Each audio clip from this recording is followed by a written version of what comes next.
আমার মুসলমান ভাইরা, আপনার সন্তানকে আপনি হাফেজ বানান, আপনার সন্তানকে আপনি আলেম বানান। কারণ মানুষ যখন মরে যাবে তখন তার তিনটা আমল কিন্তু কবরের ভিতরে যাবে।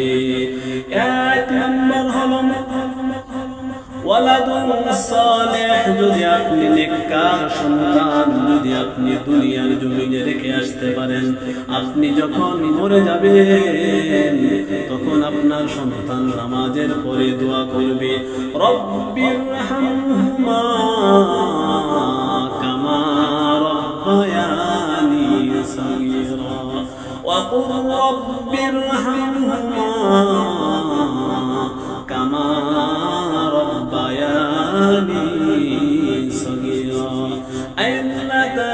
ছোট্টবেলায় যেরকম আমার মা আমার বাবা আমাকে আদর দিয়েছিল, ভালোবাসা দিয়েছিল, তারা আজকে অন্ধকার কবরে চলে গেছে।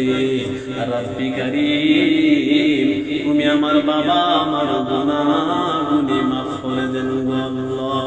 দুই নম্বর হলো ওয়াইলমুন নাফিআ, যদি আপনি নক্তাওয়ালা আমল যদি আপনি ওয়াফাওয়ালা ইলম ফায়দাযুক্ত ইলম যদি আপনার সন্তানকে আপনি শিক্ষা দিতে পারেন, ওই সন্তানটা আপনার কবরের পাশে দাঁড়াইয়া আপনার জন্য দোয়া করবে।